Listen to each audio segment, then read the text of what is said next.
Today agenda is first 15-20 minutes. So we'll revise once again what we discussed on kernel level, user level, and hybrid threads. Okay. After that, I'll recap you what to study and how to study for module 2 and module 1. Okay. So let us go back to the first slides. What once and come back to the slide. Yeah. So if you look at the module 2 syllabus copy, so here we are at kernel and user level threads. Okay, as we discussed earlier, you prepare till here we have discussed for first IA, but the number of marks is 20 marks. So I suggest you to do it up to one more topic extra, which is up to kernel and user level threads. Okay, and scheduling part will be taken up for the second IA. So as we all discussed already, the module 2 will be for first IA 20 marks, and from this red colored portion what we have, this is for 10 marks in your second IA. Okay, so once what I'll do is I'll show you what all things has to be studied in these three topics, and then we'll go with the kernel and user level threads, right? Yeah, so basically you need to know what is process, because the unit says about completely process management. So you need to know what is meant by a process and how do we manage it, right? And then the first question on that in this can be like, how do the operating system view the process? This means how you see me or how you see someone. So like that, how operating system view process. Okay, that's the first topic. And this PCB is one of the important topics, process control block, followed by state transitions. How do the process will change from one state to other state? Okay, the threads basically about the basics, but here the main question comes under kernel and user level threads. Okay, so let us see the flow. The first topic, OS view of process, second PCB, third fundamental states, fourth threads, fifth kernel and user level threads. So if you look at the process, from this find out the definition of process from this slide. After that, how a program will be executed in a operating system, you can explain with this. Fine. And what is the relation between process and program? Because from the concept, what questions they are going to ask in your externals we do not know. So everything what is related to the basics of process management are covered in this. Okay. How, what is the relation of a process and a program? It can be one to one, it can be many to one. So all these things are there. And what do you mean by explain the following in a process? Child process, primary process, like that it can be asked. Or explain the benefits of child process. Okay. Explain the following in processing. It can be asked like this, like multitasking. Okay. All the benefits what we have given, and or explain the child process in real-time application. It can be asked, how do the operating system view a process? So all many things are there, too many things are there. No need to focus on all everything, but once you see the textbook which is relevant to that topic, that much you prepare more. Okay. Rest all things just you know how it works, and some definitions of it, you'll get an idea. Okay, that's all first topic. So from here the main topic comes. How do the operating system view the process? Something like this we can explain. Okay. Next is second concept. We call it as PCB. Right? Process control block. So this one, process control block from here. Okay.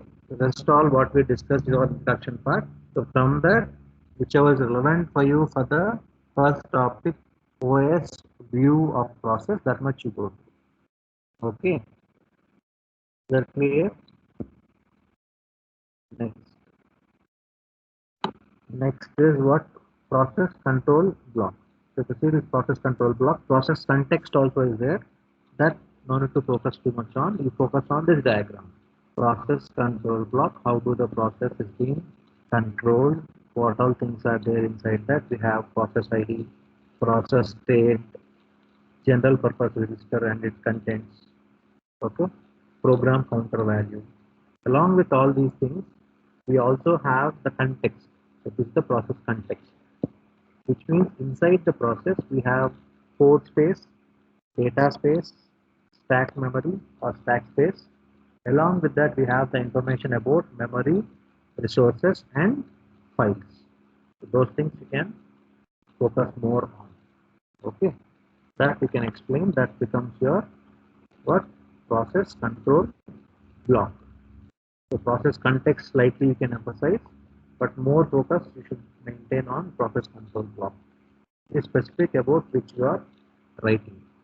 So briefly explain the process involved in process control block, or explain in detail about the fields of process control block.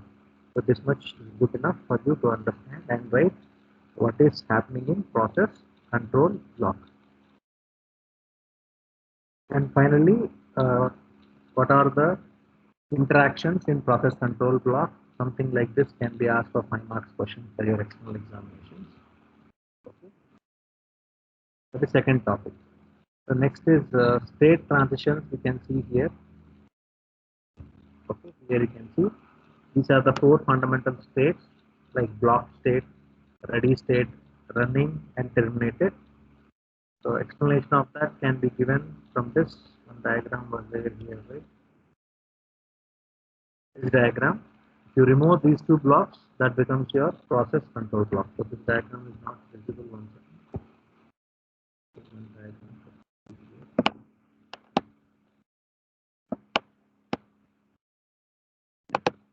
So this diagram is same before something is called this. Yeah. So this diagram is same as this diagram, but you don't have the bottom 2 blocks. Okay. So these bottom 2 blocks are not there. That will become your state transition diagram. Based on that, you can explain. If for example, if you want, you can take the example of something like this, and you can explain what is happening in the state transitions. Okay. First one is how do the operating system view the process. Second one is PCB, process control block. And third one is state transition diagram that you can explain. And fourth is process. Okay. In process in general, you should know the definition of the process. Sorry, threads. You should know the definition of threads, and you should know what are the two components causing overhead for the threads. What are the two components causing overhead for the threads? One is execution related. Second one is resource related. Those you can explain. And along with that, along with the switching, what is happening here in general is being given.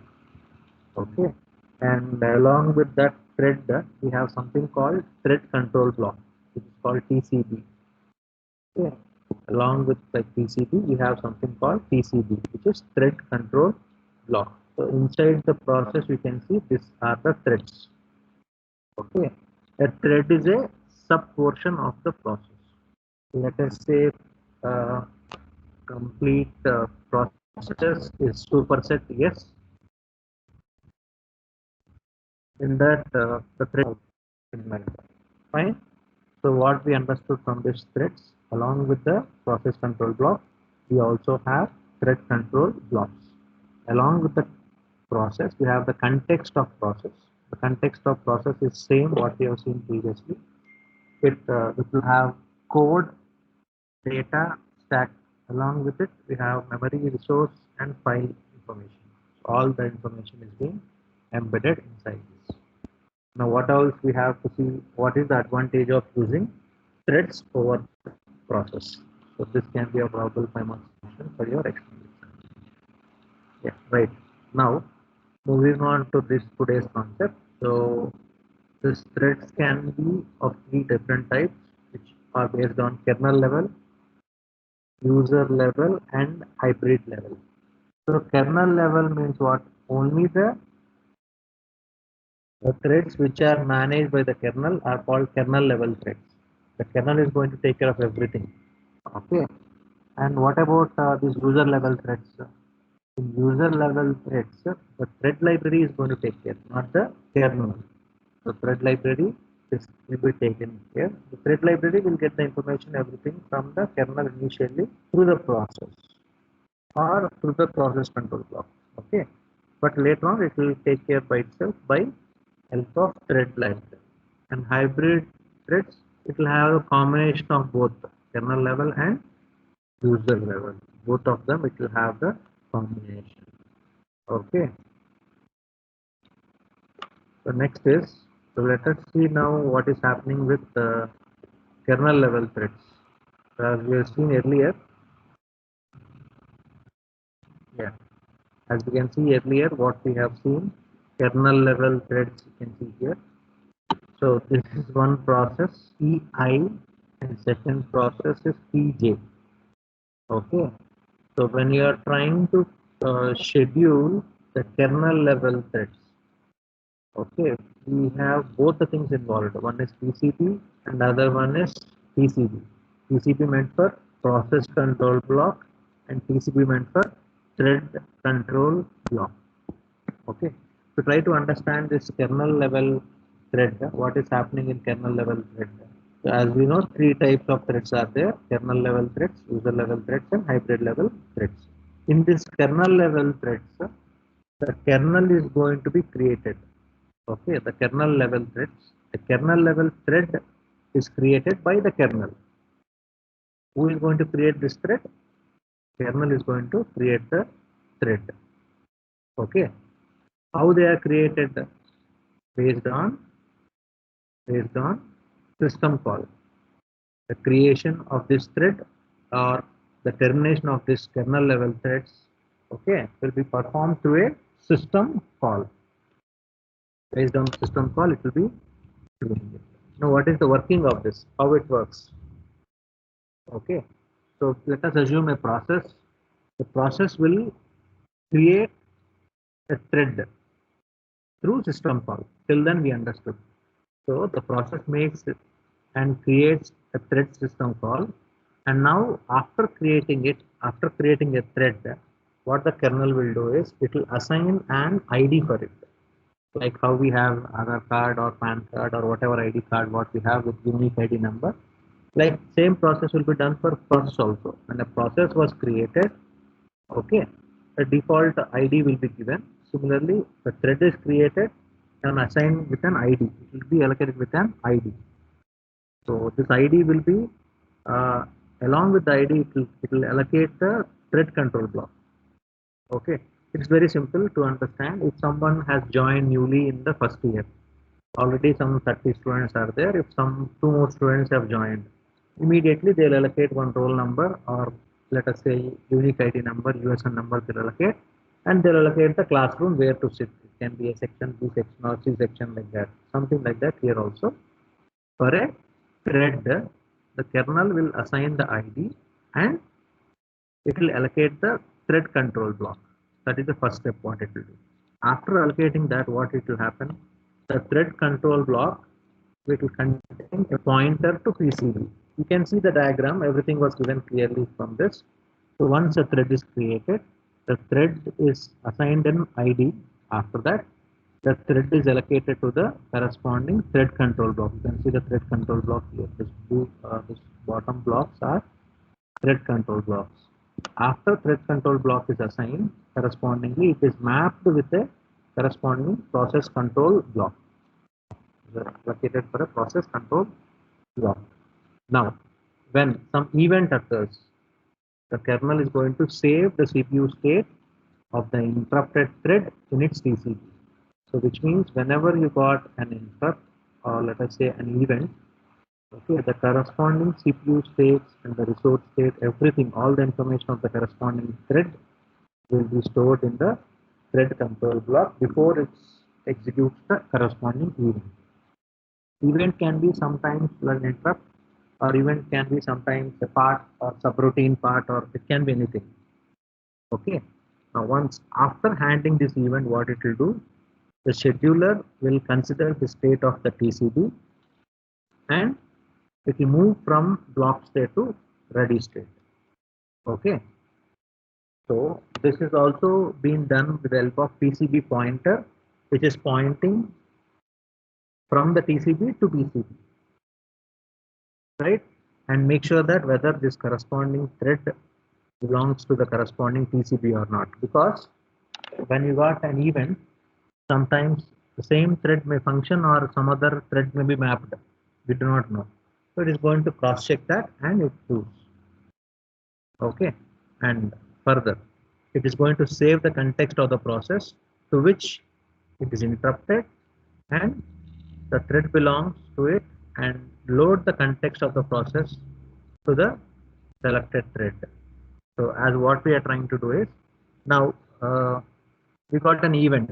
Event means what? Like let us say the classrooms are going on the regular time before the COVID.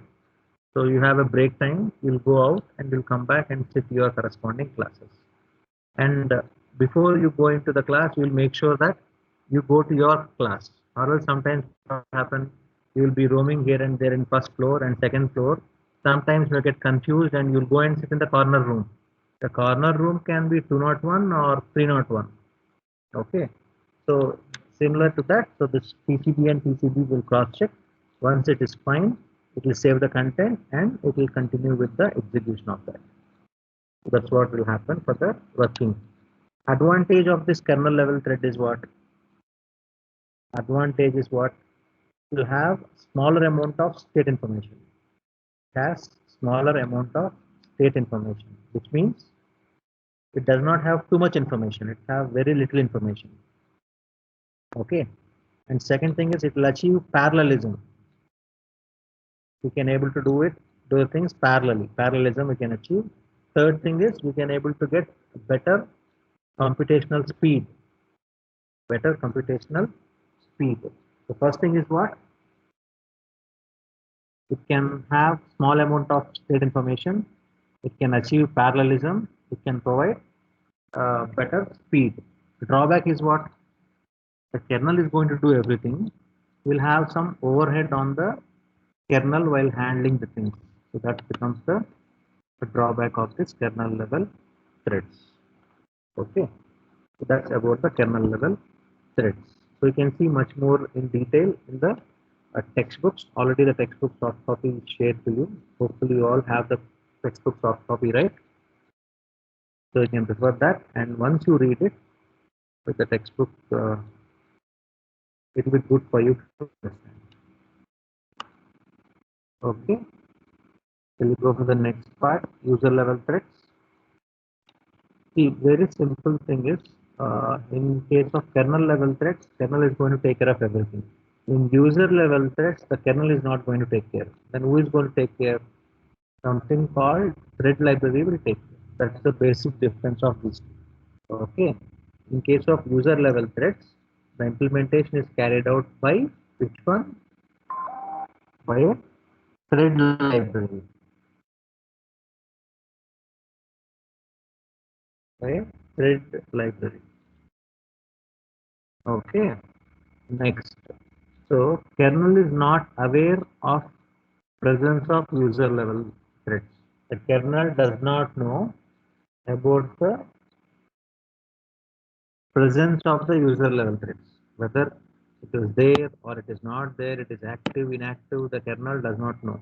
But kernel does not know what is there in the thread. Kernel know from the process. This thread and process are interlinked through TCB and PCB. It will get the information from the process. Which one? Kernel. Okay, any doubt in that? Next, how working of this user level threads, what it happens. You can note down the three important points. First point is what? When a process is involved or process is invoked. Invoked means what? It made active or any event occurred. Okay. The library function will create the thread to create new thread. So which means when an event occurs, the library function will create the new thread. Or let us say instead of confusing with an event, when the process invokes to create, okay, the process tells to function something from library function, the thread will be created. And The library function will create a TCP for a new thread and start scheduling. Same as the previous diagram. You can see here, if the process want to do something, okay, then what will happen? The corresponding process will initiate this thread, and the thread will be linked up for the corresponding thread control block. So that's what will happen here. First point. Second point is what? If this thread library cannot find a ready thread, usually ready thread will be available. Based on that, it will keep doing and it will function. If the thread library cannot find a ready thread, none of the thread is ready, the process, then it makes a block me system call. Even though the thread is created and it cannot find any ready thread, so it will initiate something called blocking system call.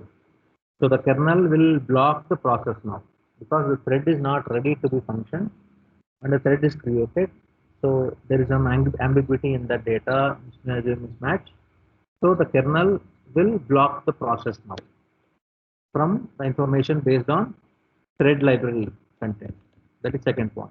Third point, and when it will be unblocking, any event occurs and the thread is ready, any thread is ready, then the process will unblock the corresponding thread to complete the event and it will resume the execution of the thread, and along with the thread, along with it will also execute the library function.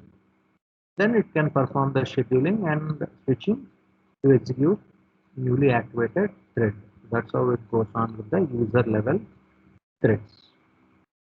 Okay, is this clear? This is about user level threads. Now, how do we schedule user level threads? How scheduling will happen in user level threads? Let us see one by one here. From this diagram, we have 3 threads in the process. Okay, so we have, let us say, process Pi. We have 3 threads. Let us say H1, H2, and H3 are 3 threads, and we use here the code words which are given by N, R, and B. N is going to represent the state running, R will represent the ready state, and B represents the block state. N for running, R for ready, B for block. Now we have ABCD 4 diagrams. Let us see what is happening in this 4 diagrams, A, B, C, and D. First, I'm talking about the A diagram. Okay, you can see this diagram here. There are 4 things: A, B, C, and D. How the things are happening in all these 4. Let us see the first one. First one is A. Okay, and from the diagram A, we can see thread H1 is in running state and process Pi is in ready state. So thread H1 is in running state. Okay, see how I am telling here is, you can see that information from this, as we told already, what is N running, R ready, and B is blocked. Okay, from that information we can able to tell that the thread H1 is in running state and process Pi is in ready state. Okay, now based on that information, the thread will resume its operation when process Pi is scheduled next. Whenever the process is scheduled, the thread will resume the operation. Okay, now from the information based on TCP to PCB, okay, the information of the process is mapped into the PCB, which means process control block will get the information. How it will get the information? From the PCBs. If you consolidate all the information from PCBs and send it to PCBs, based on the information from PCB, the process will decide its functionality. That is for thread H1. Now let us say thread H2 also is there. You say thread H2, okay. Thread H2 is in ready state, so its TCB contains the code R. It is in ready state, it will contain the code R. R means what? R means ready state. As in ready, it have code R. If it is running, it will have code N. If it is blocked, it will have code P. So H2 is ready. So TCP will have the code as R. R means ready. Now thread H3 is waiting for the synchronization action because H1 is doing the performing the action now. H3 has to wait. So H3 is acting or is waiting. Okay. Now it is in the block state. So TCP contains code what B and H1 to indicate that it's in awaiting an event that is synchronized by action H1. So that's what the diagram says. You can see here. You can see first thread. First thread is what? This one. It's given with N. N means what? Running. So thread 1 is running. Second one is given, second middle one. Middle thread is given what? R. R means ready. Third one is given with B. B means what? Blocked. So why it is blocked? The reason should give it right. Like I told you already before, if you are blocking anything, you should have a proper justification. So like when during installation duties, if somebody will ask you, just wait some time near the door. What for they're asking you to wait? They're making you to wait for uh, your checking of the ID card or checking your hall ticket. The reason will they'll give you. Where is your hall ticket? Show your hall ticket and come inside. So something like that. Why it is blocked? Why it is blocked? Because of H1. Because H1 is running, I have blocked. That's why the H1 is mentioned in this space. Is it clear? Hello? Yes, sir. There are 4 diagrams here. Okay, if you understand the small difference of this, all are same. H1, H2, H3, H1, H2, H3, PI, all this is same. Here you see the difference, NRB, NRB, but here RNB. Okay, so what is happening here is what you should understand. Fine. You see where N is there, that is connected. N is connected to the process. N is connected to the process. Where N is there, it is connected. The first diagram is clear. What is that first diagram says? See, 3 threads are there. First line is for thread 1, middle line for thread 2, third line for thread 3. So like that. So this is TCP. Now thread 1 is in which state? From this diagram, in the figure A, thread 1 is in which state? Running, ready, blocked.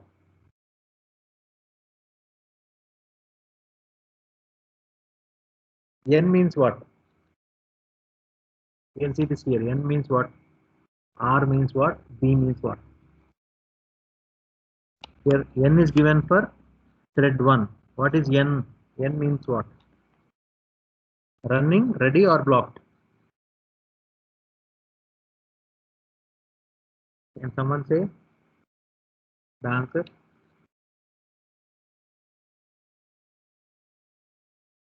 From the slide, what you can see here, N is given inside this TCP. So what is the meaning of N? Thread 1 is running and R is given inside TCP for thread 2, which means thread 2, sorry, H2 is ready. H3 is given with B, which means H3 is blocked. Why it is blocked? Because of H1. They wrote the reason there, H1. So simple, correct? Now, as the data is passing on from there, it is ready. Now, second condition, the data is passed on already, so it will go to the running state. Okay, fine. Let us see what is happening in diagram. Sorry, what will happen in the diagram B.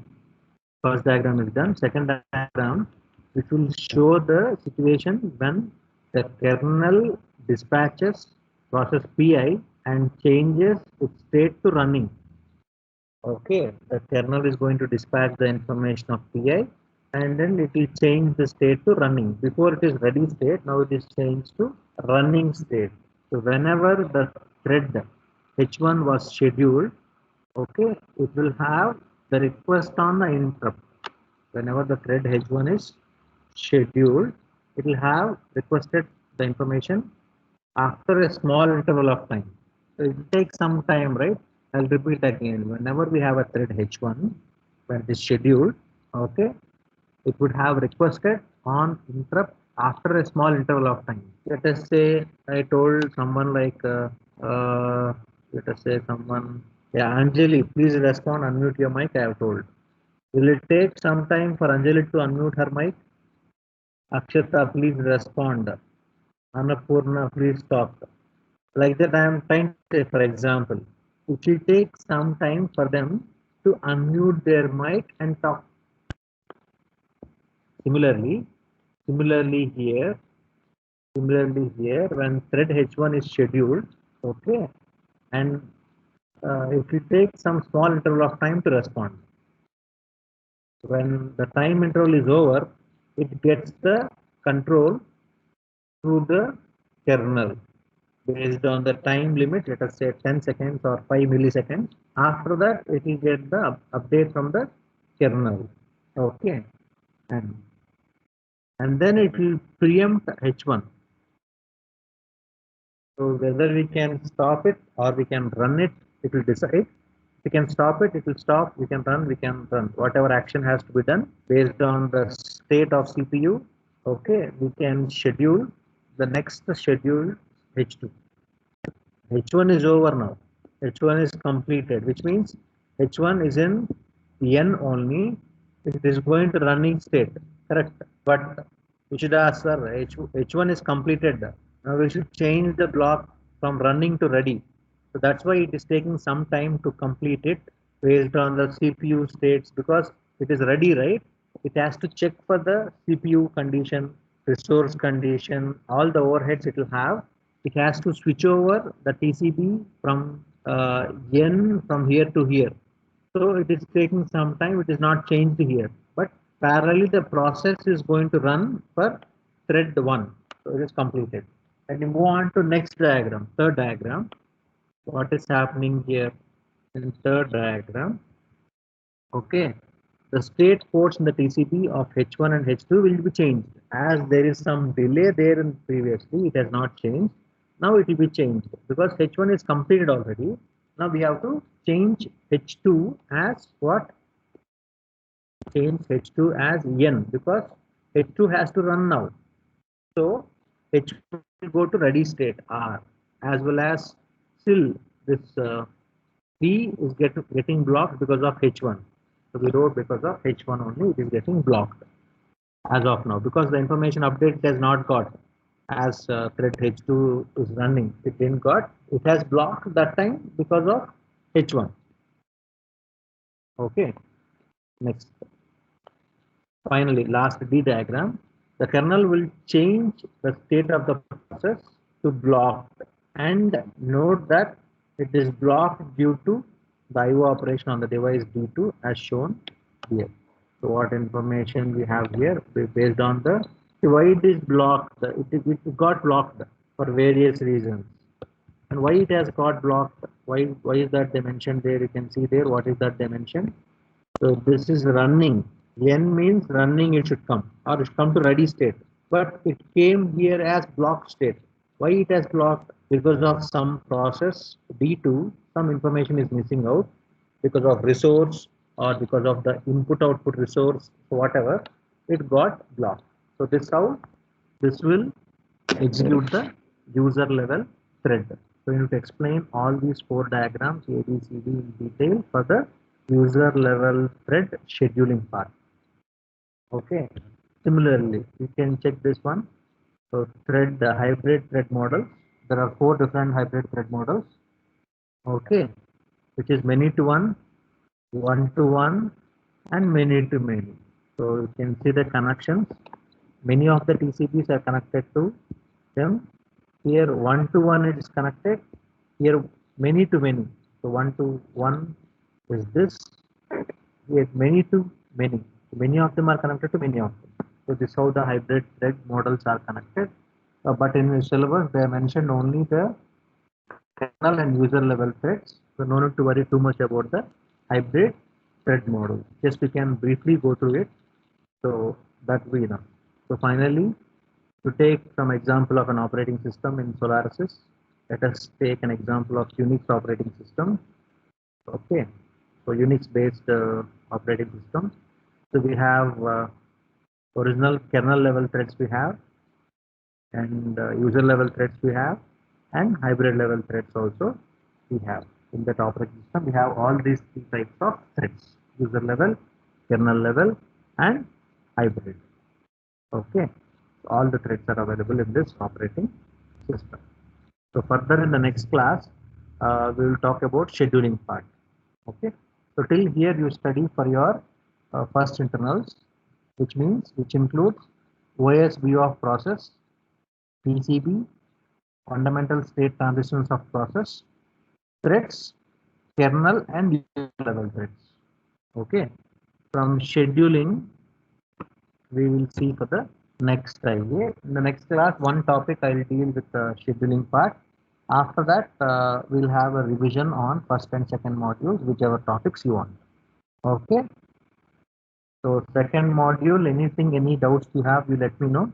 I'll revise it in the next class, and we'll begin the scheduling. After finishing scheduling part, we'll have any discussions. We'll go and discuss with the module one discussions. Okay. Any other information you want?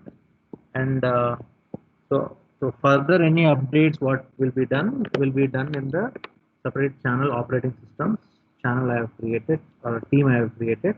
Through that you can upload your any data what you have. Okay, I'll update the information there. So any update you should do there only. Okay, is it clear? So I'll try to give the same assignments what I have given, right, in your corresponding class group. I'll once again create it here as a single entity. You can respond to that. If you already got the response, still you can upload once again, not a problem, right? So next class we'll see how to turn it in or how to upload all the assignments and how to take up the quiz part. Let us see. Okay, see you in the next class. So any queries or any questions till now? It's very easy subject and easy module.